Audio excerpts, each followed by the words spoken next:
that childhood purity. And it's one of my favorite lines in scriptures. You know, Jesus says, you must be like a child in order to enter into the kingdom of heaven.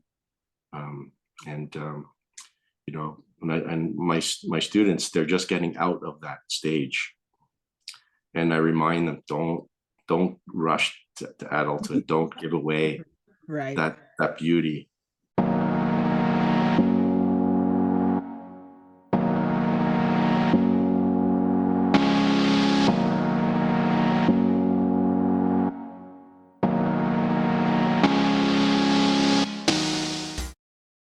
A date.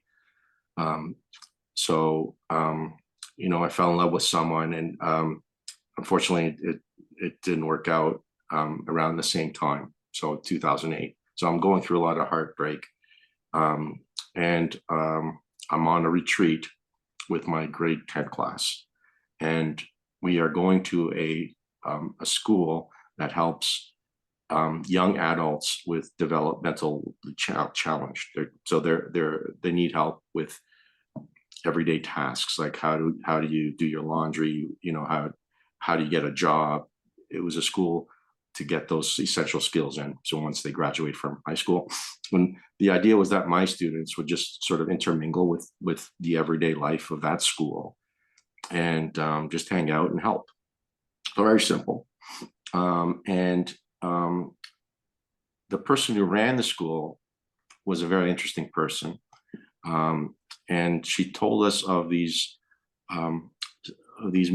sightings in the school. There was something about the place where that school was built that was somehow holy, because there were reports of angels being sighted, of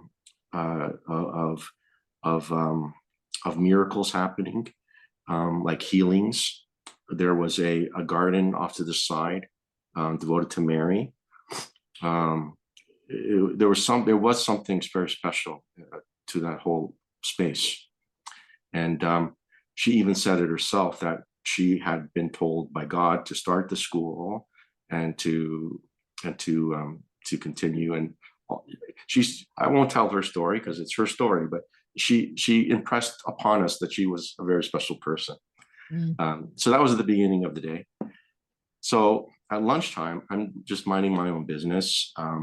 My kids are having lunch. I'm just walking the hallway, just making sure everything's okay. And this person comes up to me. Let's call her Angie. Angie comes up to me and says, I just got a message from God. He wants me to pray with you. Are you okay with that?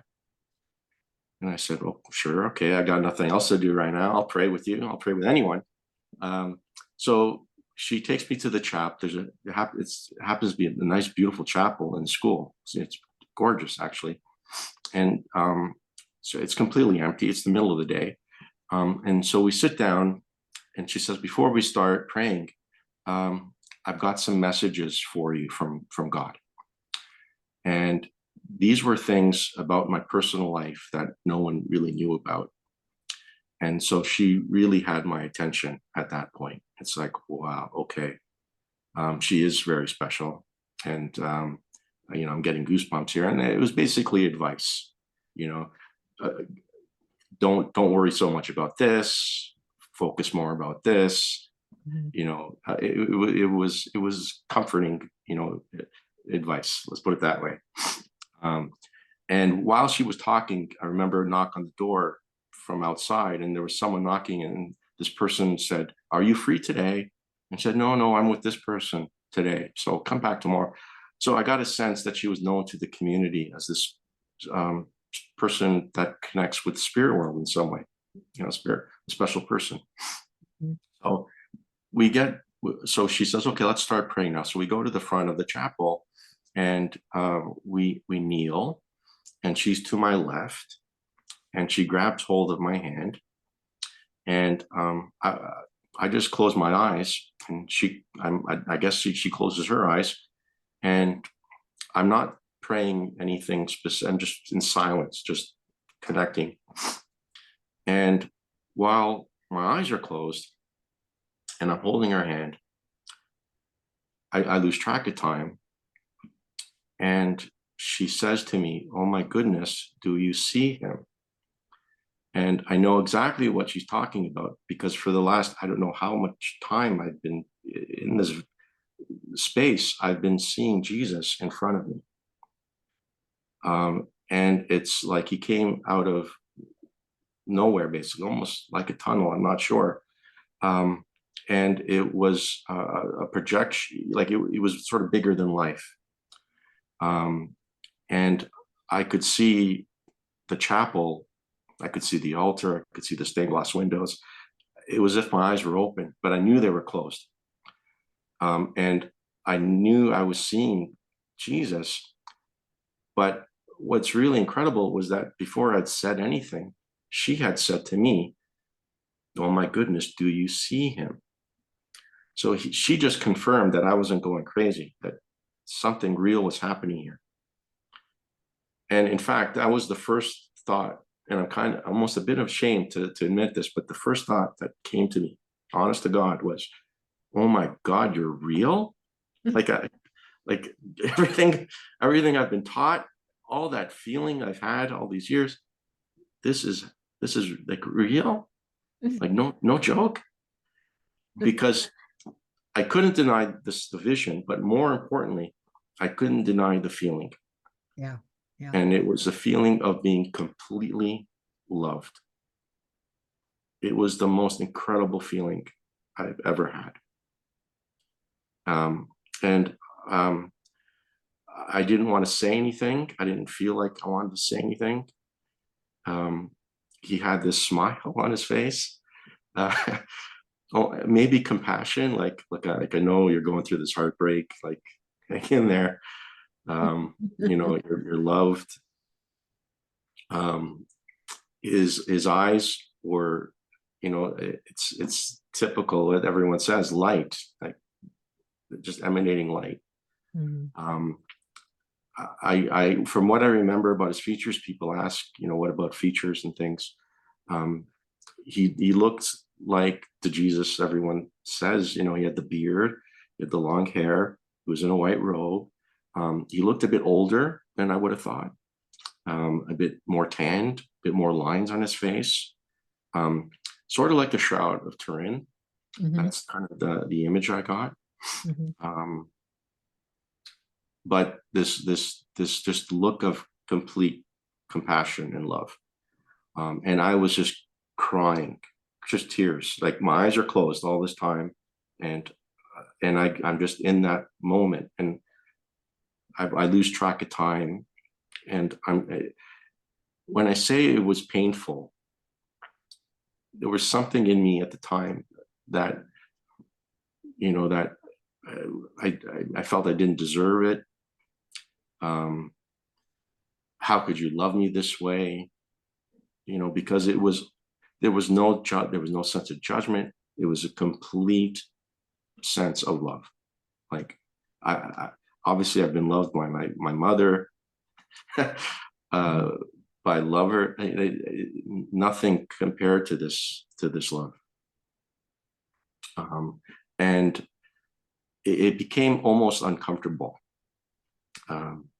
And again, this is kind of funny, but I remember, so I lose track of time, and I don't know how long I was in this state. But being a teacher, and I know my kids are unsupervised in the hallway, and something came into my mind, goes, what about my students? I mean, they're alone. What's going on with them? And so I break off the contact with my friend, and I open up my eyes, and that was the end. And we start hugging. It's all kind of a blur what happens after that. It's just wow. Incredible. Like, this is like a Tuesday. Like, this is an ordinary Tuesday, and Jesus shows up. Jesus shows up on a Tuesday, of course. It's like, okay. And it was I don't know why it happened. It's like, why me? Wow, that's amazing. I love that so much. Wow. Yeah, and I didn't know how to process it. I was still early in my spiritual journey, and I had a lot of therapy to go, like wounds from childhood, wounds from adolescence. My heart wasn't as open as it is now, for sure. It did break open, that heart, but it was still had years to go before I could really embrace what that was. And I'm just starting to do that now. What's really interesting is that I think it was a week later or 2 weeks later, I had to go back to that same spot with my other grade 10 class. And so she cornered me again, Angie.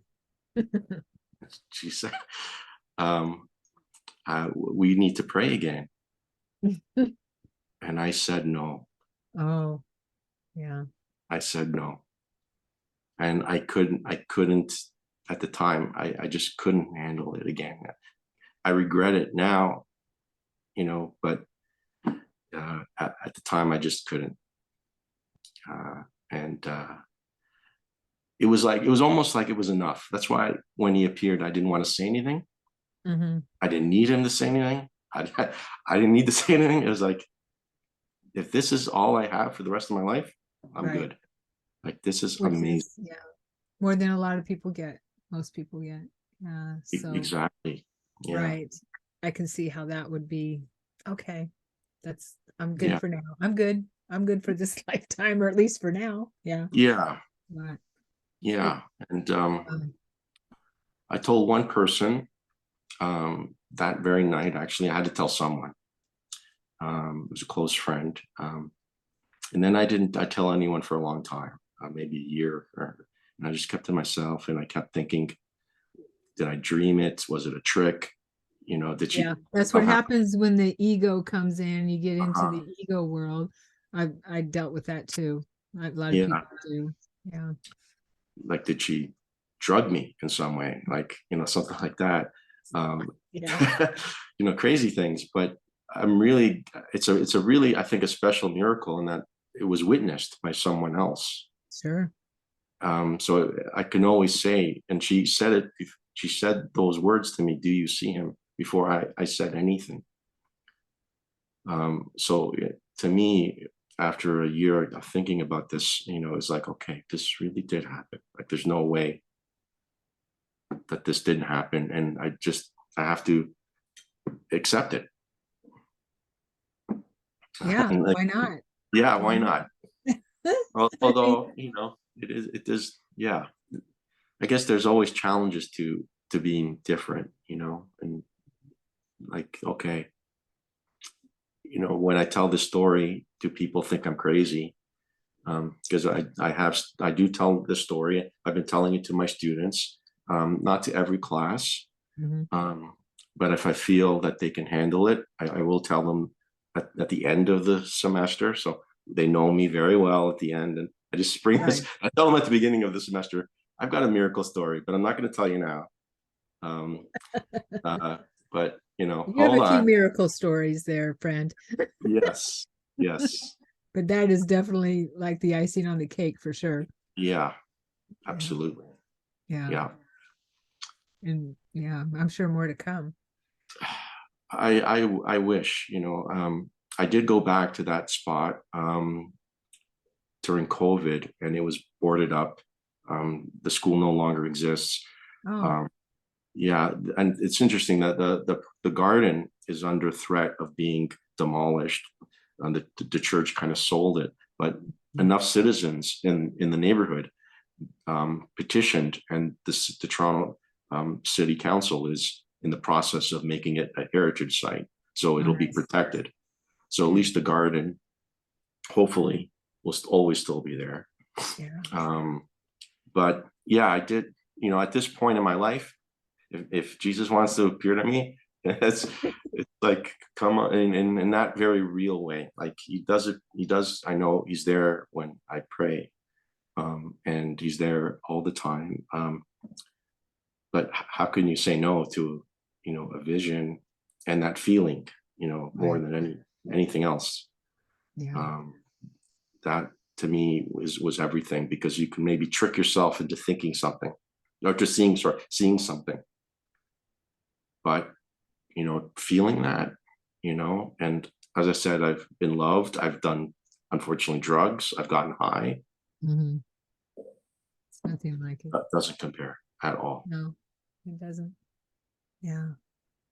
Yeah, it's and you can't dismiss the feeling of that pure unconditional love where there's nothing you could have said or done or anything like that in your life that would get in the way of that love that he has for you.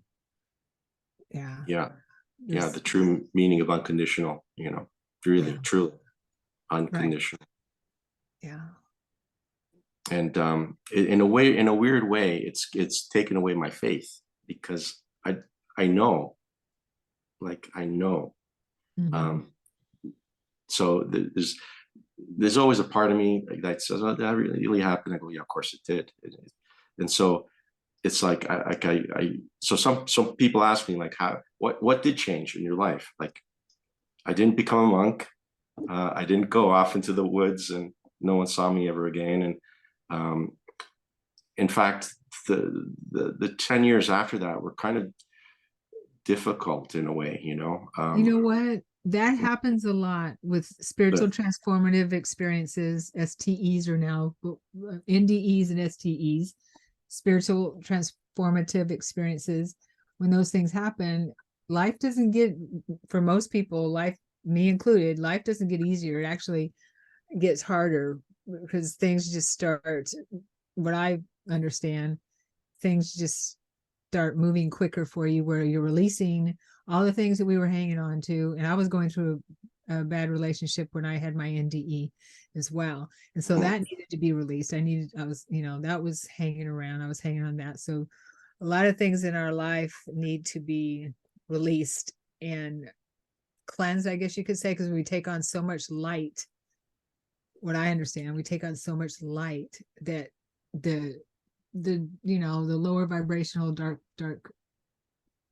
energies that we're holding in our bodies, that we're hanging on to, have to go somewhere. You can't just comes to the surface and needs to be released.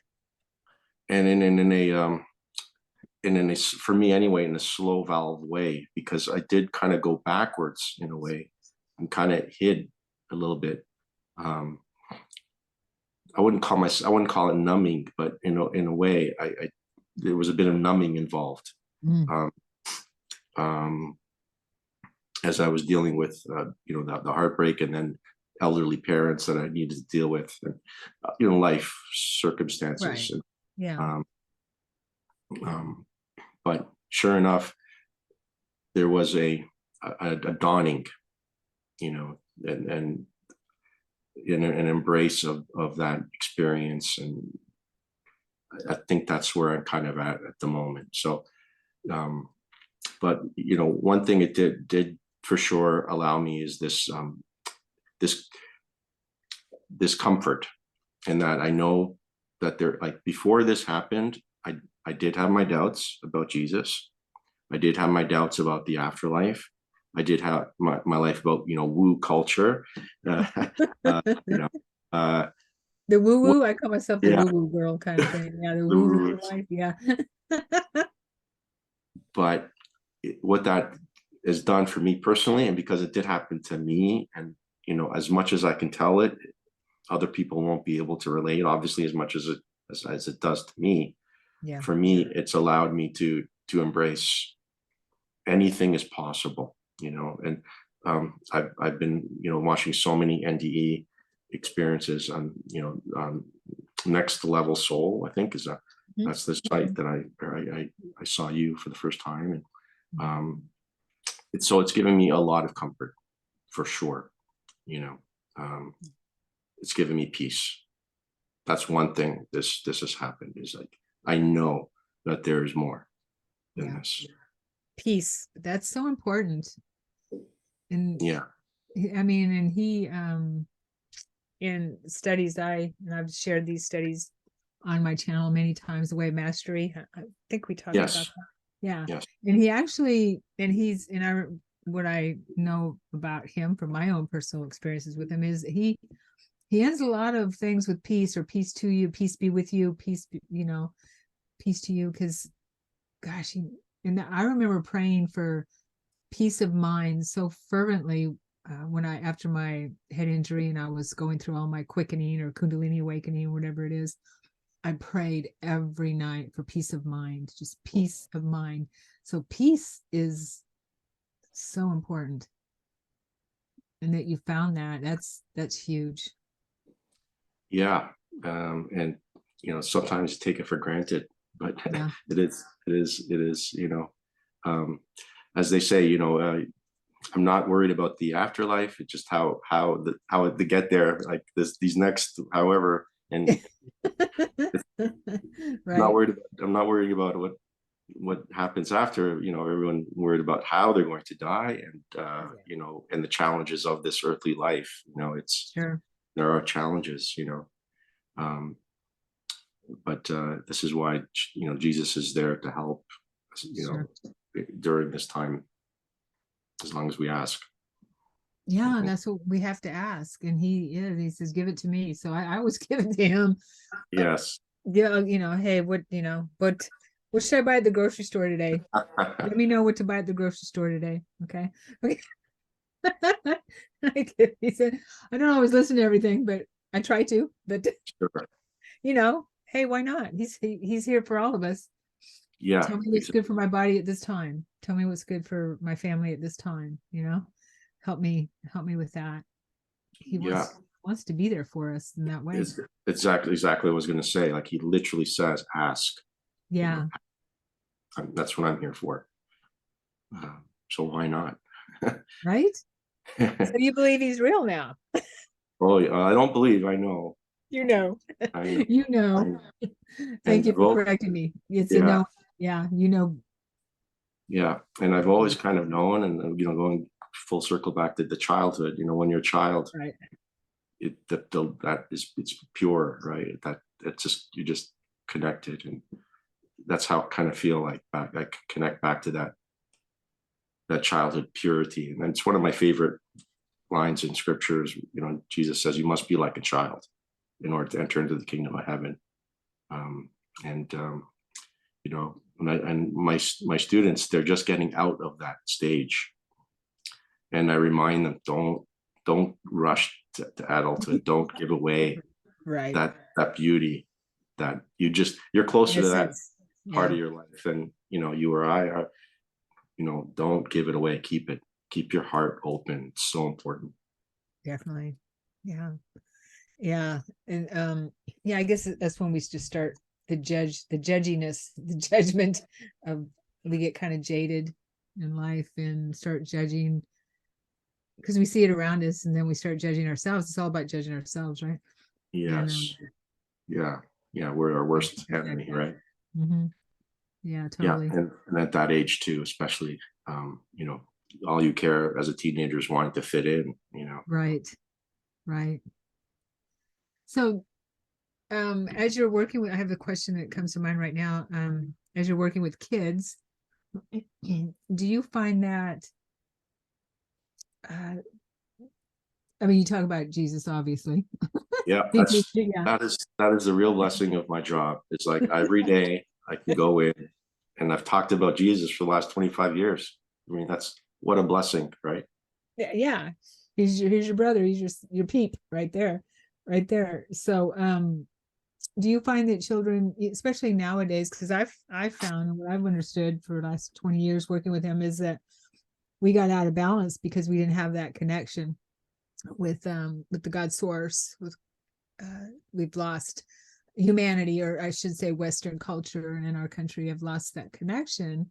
It hasn't, we've kind of, you were blessed that you had a family that was connected in the Catholic Church, and your grandmother was very open, and it isn't, and I love what you said about, she was a simple woman, but her heart was just wide. I mean, it's because we get so complicated sometimes. It's like there's no room. We got so much there that we have to worry about, and that's the agenda, of course. But yeah, her nickname back in the old country was Bonaletta. If I could say it in Italian, bonaletta, I'm gonna bonaletta. See, I can't even say it.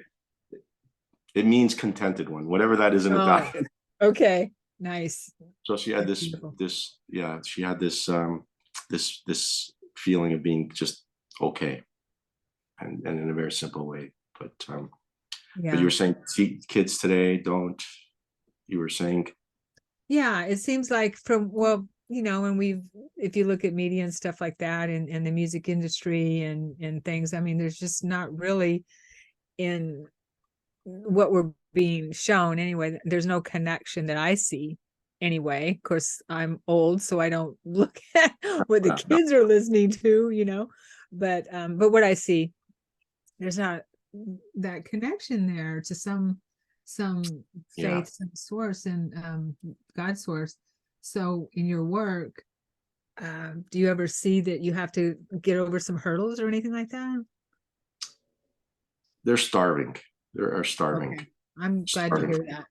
Yeah. Even if they don't realize it, Right. And kids are great bullshit detectors. So, when I try to do it, just basically talk about Jesus and be Jesus in the class.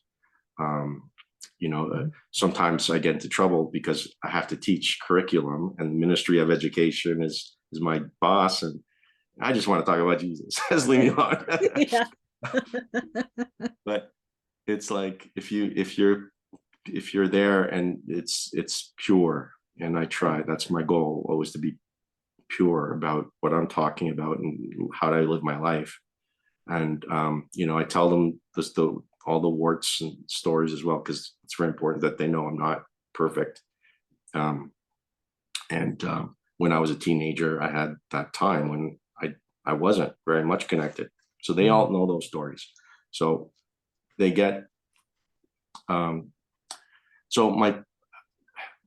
one thing I have noticed when I first started teaching, just going back 25 years, I still had to undo some of the bad Catholic teachings of the past, the judgmental God, the hell, all of that.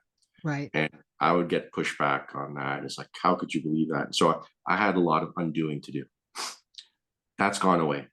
So that, in a way, that's the good side of this, is that these kids haven't been taught anything, good or bad. So they're coming to me in a blank slate. Nice. Yeah. Now the bad side is that they also lack the skills to take it in sometimes. Like, even though they're starving, there's just too much temptation with the phone and their lifestyle to just settle down and just calm down and take in that light, because it's just all over the place. That's the challenge. But they're good at seeing the good. And when I talk about Jesus, or throw in a movie about Jesus, or anything like that, and it's real, I could see it lands. And the thing about social justice, which is important, is it's not just about talking; it's putting your faith in action. And you won't have a kid go to mass for 2-3 hours, but you'll have them walk the streets of Toronto handing out food to the homeless. They'll do it day after day if they were allowed to. Nice. They just love it, and that's connecting, the faith with reality. So there's a real need for it. Yeah. It just, it's a new challenge. Let's put it that way. So you come to the States and go to all the cities, and when you retire, bring your social justice organization here to the cities here in the States. I'm open. God wants me to do those things. Right. Yeah. You'll follow. You'll give me an idea. Right. I love that. That's good for you. Good for you. So, I've come across a lot of people lately that who have this really close relationship with Yeshua, and I keep getting this information. I hope you don't mind me sharing this. That it feels like they walked with him on the planet, and because I started having those memories myself. Mhm. I feel like you're one of them. I know we talked about that, and it feels comfortable when you say that. Like it just, like I'm not saying I was a disciple, but I just I feel like I hanged. I Yes, just hung out. I hear you. Yeah, right. And you heard his word, and you saw him, and you felt him, and he's aware of everyone. Of course, even then, I believe he was aware of everyone that was hanging, hanging around, even the multitudes. So, Right. yeah. Yeah. So, have you? Oh, a real quick question: have you told your students about the chosen? I was just thinking about that. I haven't in passing, but I'm rewatching it. Okay. And I'm on the third episode, and I have to have a box of Kleenex with me. No, no. I'm just Me too. crying and crying. Yeah. I just saw the third episode, season one, Suffer the Little Children, I think it's called. And it's just like this little 30-minute thing of just Jesus with children. Yeah. It's just, Yeah. it's just beautiful. It is. Yeah. I'm watching the series for the third time. I'm on the Wow. third round. Yeah. Okay. And it's for those watching, if you haven't seen it and you feel that connection, highly recommend it. Yes. It'll really speak to you. I think I'm going to introduce. Yeah, I'll buy the DVD set. Well, and yeah, I'm going to give that to them for sure. Yeah. Oh, well, that's Yeah. awesome. Yeah. And did you know that project was totally funded by investors, people, what's it called? Crowdfunded? Yeah. Yes. Totally crowdfunded. In a way that doesn't surprise me. Mm-hmm. There's such a need for that, and there's so many people willing to get the word out. Yeah. And I'm just amazed at how well they did it. That's the amazing part. It's like, wow, they did a great job. They did an amazing job. Yeah. Yeah. And of course, the actor that plays Jesus you can tell he's just channeling that energy. I mean, his eyes, his face, his looks, what he says and everything. And the energy he brings to it is I'm just bawling every time. Oh my God.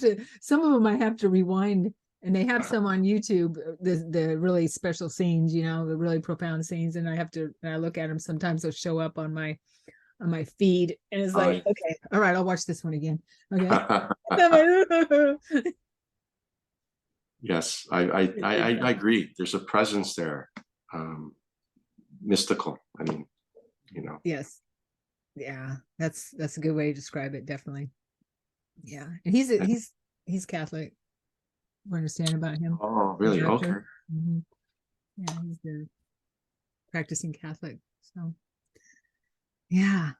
Well, I'm like you. I could talk about Jesus all day long. Oh yes. What's not to talk about, right? And I saw the episode that you did with Chronovision. Like, speaking of like, oh, did you see that? Like that photo with Mary Magdalene, to me was like there was something there. It's like, whoa, that is like way out there. That's Taking crazy. photos of the past. If anyone has not watched that episode, you should watch it. It's something else. Yeah, it's and the one of with him and Mary Magdalene, who I feel totally is Mary Magdalene. You can tell. Yeah. I mean, before he even said anything, I just felt, because they were saying maybe it's a man. No way, that's a man. And like, no way. And especially in the painting, they try to make her look like a man. Yeah, it's so weird. But like I said, once the miracle happens to you, it's like, hey, why not? Right. I know. And because he's with all of us. He's here. He's not here. So he has that ability. He even talks about that in the Law of Mastery. He has the ability to be present with every single person on the planet if you want. If you want. Yeah. And so, you don't have to be Catholic. You don't have to be Yes. religious in any way. You don't have to be Christian. You don't have No. to, I saw that video with, is it Grayson? Grayson, that the child, Brandon, is that the? oh yes, Grayson. Yes. Ooh, I got goosebumps because he's always here when we talk about Jesus because he's Yeah, because that family wasn't brought up. They were Jewish, and they're it's Jewish. like now they're accepting, Yeshua. Yeah. What? I know. It's awesome. And so yeah, I believe that we are the second coming, that we are actually him, the Christ, Yeah. we are the Christ in our these bodies. Because if why would he come back and do that again? No. Crucified again, right? No. Yeah, why? That doesn't make any sense. So that's, to me, and I know people might believe differently, of course. That just, for me, what I understand is he is back through us. There's something happening. I mean, something's happening. Definitely. Yeah. It's something to be continued, I guess. We just don't know, but Right. something's changing. Well, he talks about the end of the age in the Chosen. I believe this is it. I believe this is what he was talking about. The end of the age. Because we're esoteric teachings, the end of a yuga, or 26,000 years, where we move from one and age into another. Yes. And so we are, according from what I understand, and he helped me understand, this is, we're moving into another age where we don't have to suffer like we have. Wow. Yeah. It's hard to, I mean, as children of the past century, hard to believe, but that generation is dying, and something else is taking its place. And I just hope that, I talk about the cell phone. I definitely seen a change in the frequency. I just hope it's a tool. I just hope it's not used to numb and to, technology. I mean, technology has brought us together. It's brought so much light into the world. Sure. But it's something else when I see kids with those phones. It's because I was there before and I've seen it after, and there's been a change, and it's scary sometimes. Yeah, it is. It's definitely how do I put it, a huge distraction. And I saw an article or a video, I can't remember, on it being a dopamine rush. And and so you know this then, obviously, that and people just got to get that dopamine rush. And I'm guilty of falling down that rabbit hole myself, got to get that dopamine rush where ding ding, here, you have another video, you have another this, you have another that. And got to fight it. Yeah. And we're older, we have the skills to fight it better. We remember before. Yeah. But these kids, boy, they were brought up with it. So I'm just trusting in God. And every generation says, oh, this is the end. My grandparents with television, like one of those, it's the end of civilization as we know it. that television, they were smart. Yeah. TV was where it started. Yeah. Right? I mean, it's a good tool. It's nice for entertainment, but talk about programming. I mean, that's why they call it programming. Right. Yes. So let's hope. I mean, let's just hope that you're, I'm in two minds when you say this is a dawning of a new age, but then there's this other side. but Yeah. let's hope Yeah. that the good will come out. Right. Right. Yeah. Well, yeah, and of course it won't be easy for sure. No. Nothing worth having is, as Yes, we know. that's true. Well, thank you, Lucio, for being here and chatting with me and sharing your incredible story Thank thus you. far. And I know you only shared a tiny bit of your story, but Yeah. yeah. Well, it's my pleasure. Yeah, it's I feel comfortable with you. It's my newfound friend, and Thank I you. feel that like you said, there's a new age coming, I think, for all of us. So kind of Yeah, totally. buckle in. Buckle up. Yes. I have a couple questions if you don't mind me asking you. No. Okay. Did I ask my guests get started? Okay. So one is, what do you feel is the purpose of life here? Kind of in, a little bit of a nutshell. I know we all have different purposes, but maybe a overall purpose. Love. Simple as that. Yeah. It's about love. Simple. Right. Hey, that's exactly what I feel. Totally. Yeah. Yes. I wish, we have all, like I was talking about children, we're born with the hearts open, and then it's our challenge is to keep that heart open. That's the challenge. Yeah. And to overcome heartbreak and to overcome whatever betrayals there are in the world, and evil and all sorts of things.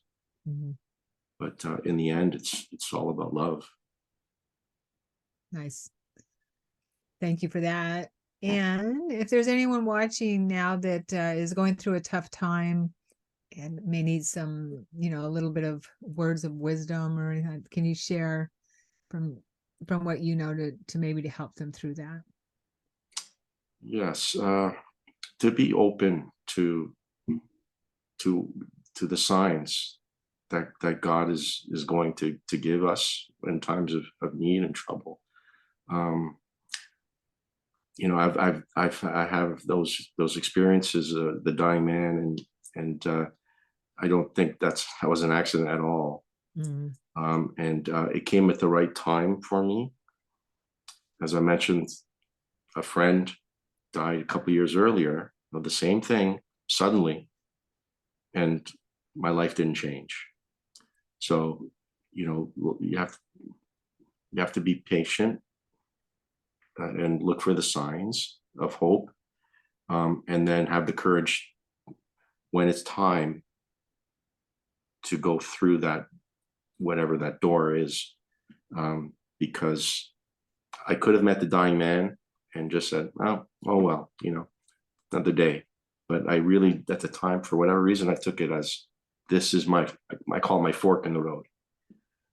And if I go this way, my life goes a certain way. And if I go, so I think God does act like that for everyone. Everyone has that spot. And we just have to be patient and look for it. And if it's the right time, act on it. And boy, things will change. My whole life changed. Sometimes I look back, I really can't believe it. I really can't. That stuff really did happen. And it happened to me. So when I tell these stories and people say, that's crazy. Sometimes I have a time believing it's like, but that really, all that stuff really did happen. And it changed my entire life. And God knows how many other people I've affected because of that. Yeah. It's wild to think about. Yeah. I love it. Thank you, my friend. Thank you, Sharon. Yeah. And thank you everyone for watching. And please subscribe, comment, and like this video if you enjoyed our conversation. And we'll see you again.